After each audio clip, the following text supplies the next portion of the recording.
ETF index mutual funds నేర్చుకుని stock మార్కెట్లో రాణించాలనుకుంటున్నారా? వెంటనే ఈ నెంబర్కి కాల్ చేయండి. నమస్తే, welcome back to Suman TV. Present మనతో పాటు ఉన్నారు corporate and soft skills trainer Madhuravani గారు. నమస్తే మ్యామ్. నమస్తే అండి. మేడం, ఆర్టిఫిషియల్ ఇంటెలిజెన్సీలో ఏజెంట్ ఏ అనే ఒక కొత్తగా ఒక ట్రెండ్ నడుస్తుంది.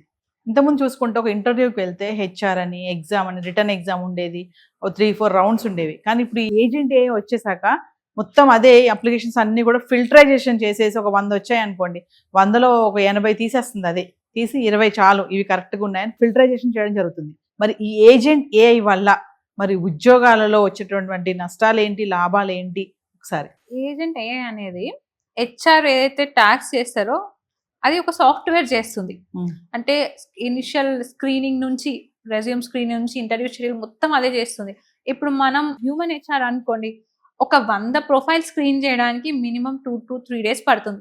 కానీ ఏజెంట్ ఏ అనేది 1000 రెజ్యూమ్స్ కూడా విత్ ఇన్ సెకండ్స్ లో స్క్రీన్ చేస్తుంది. ఎందుకంటే దానికి ఇన్బిల్ట్ డేటాబేస్ ఉంటుంది. జాబ్ డిస్క్రిప్షన్ ఏంటి, వాటికి కావాల్సిన స్కిల్స్ ఏంటి, ఆ స్కిల్స్ ఈ రెజ్యూమ్ కి మ్యాచ్ అవుతున్నాయా లేదా అని విత్ ఇన్ సెకండ్స్ లో స్క్రీన్ చేస్తుంది. అండ్ అదే కాకుండా స్క్రీన్ చేయడం చేస్తుంది, ఇంటర్వ్యూ షెడ్యూల్ చేయడం కూడా. మనకు చాట్ బాల్స్ ఉంటాయి, అవే కోఆర్డినేట్ చేస్తున్నాయి. అంటే ఇక్కడ ఇంటర్వ్యూయర్ కి మెసేజ్ వెళ్తున్నాయి వాట్సాప్ లో, ఇట్లా క్యాండిడేట్స్ కి కూడా మెసేజ్ వెళ్తుంది, మీ ప్రొఫైల్ షార్ట్ లిస్ట్ అయింది, మీకు రేపు ఇంటర్వ్యూ ఉంది, అడ్రస్ పంపిస్తుంది, ఇంటర్వ్యూకి వచ్చేయండి అని కూడా చెప్తుంది. మనం వర్చువల్ చూసుకుంటే వర్చువల్ ఇంటర్వ్యూ కూడా ఏజెంట్ అయ్యే తీసుకుంటుంది. ఓకే, మనము సెలెక్ట్ అయినామా లేదా, టెక్నికల్స్ అన్ని, అంటే హెచ్ఆర్ ఏవైతే చేస్తారో వాళ్ళని కంప్లీట్ గా రీప్లేస్ చేస్తుంది ఏజెంట్ ఏఐ.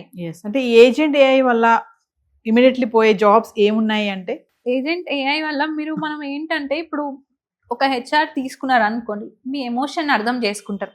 మీరు ఈ ప్రాజెక్ట్ చేసినారు అని చెప్తే ఒక ఎమోషన్ ఉంటుంది, మీ ఎమోషన్ అర్థం చేసుకుంటారు.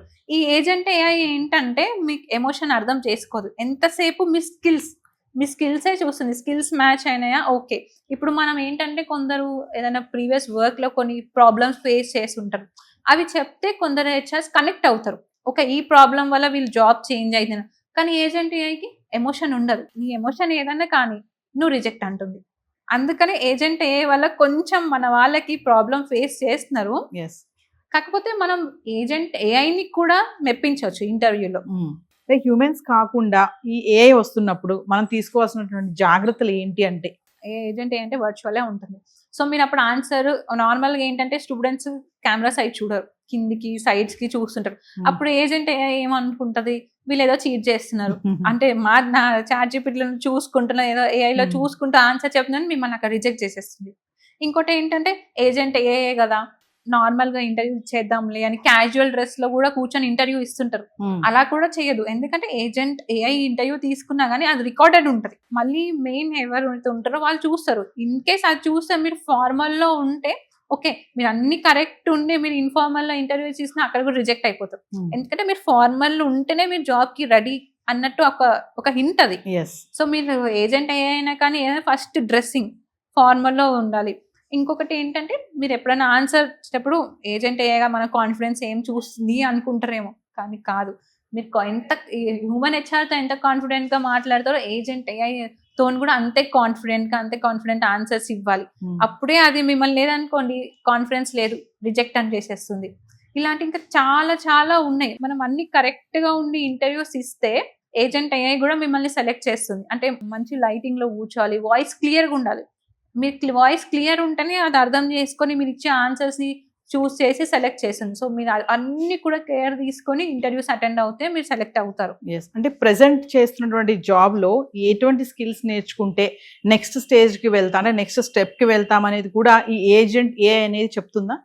చెప్తుంది. మీరు ఏదైతే ఇప్పుడు ఈ చాట్ జీపీటీలో నా ప్రెసెంట్ సిచ్యువేషన్ ఇది, నేను ఇక్కడ నుంచి ఇంకో పొజిషన్ కి వెళ్ళాలనుకుంటున్నాను, నా ప్రెసెంట్ స్కిల్స్ ఇవి, నాకేం గైడ్ చేస్తామంటే అది మీకు కంప్లీట్ గా రోడ్ మ్యాప్ ఇచ్చేస్తుంది.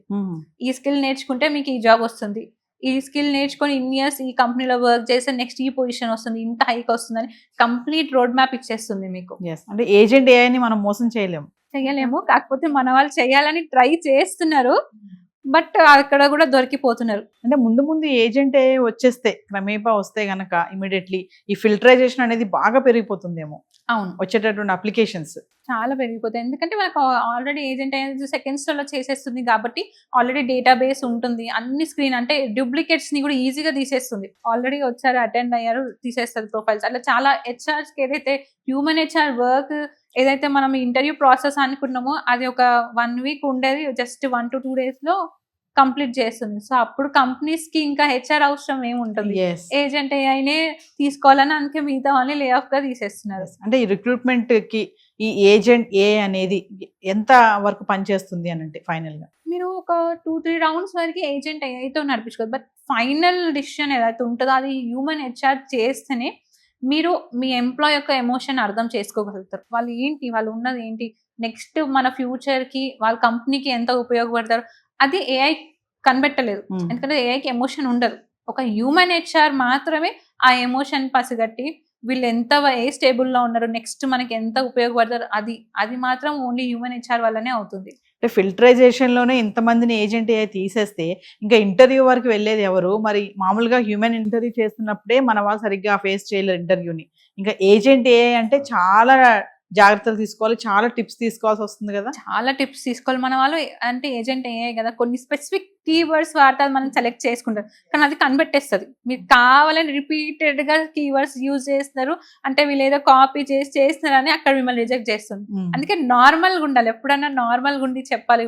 ఏ కీవర్డ్స్ మన ఏ నుంచి చాలా కీవర్డ్స్ తీసుకుని అది రిపీట్ గా చేస్తున్నారు, అక్కడ దొరికిపోతున్నారు.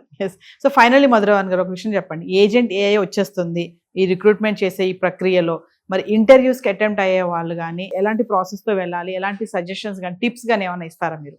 మీరు ఇంటర్వ్యూ ఇచ్చేది ఏజెంట్ ఏఐ అయినా కానీ హ్యూమన్ హెచ్ఆర్ అయినా కానీ మీరు కాన్ఫిడెన్స్ ఉండి మీరు చెప్పే విధానం కరెక్ట్ ఉండి మంచి స్కిల్ ఉంటే అది ఏజెంట్ ఏఐ అయినా కానీ హ్యూమన్ హెచ్ఆర్ అయినా కానీ మిమ్మల్ని రిజెక్ట్ చేయలేరు. సో మీరు కాన్ఫిడెన్స్గా ఇంటర్వ్యూ ఇస్తే ఖచ్చితంగా మీరు సెలెక్ట్ అవుతారు. ఓవర్ కాన్ఫిడెన్స్ గా వెళ్ళారంటే అంతే సంగతి ఈజీగా కనిపెట్టేస్తారు. ఓవర్ కాన్ఫిడెన్స్ ఉంటే ఏ కాదు హ్యూమన్ హెచ్ఆర్ అయినా కనిపెట్టేస్తారు మీకు ఓవర్ కాన్ఫిడెన్స్ ఉంది అని. సరే అందుకే అంటారు కాన్ఫిడెన్స్ ఉండాలి కానీ ఓవర్ కాన్ఫిడెన్స్ ఉండదు అంటారు. Thank you ma'am. Thank you.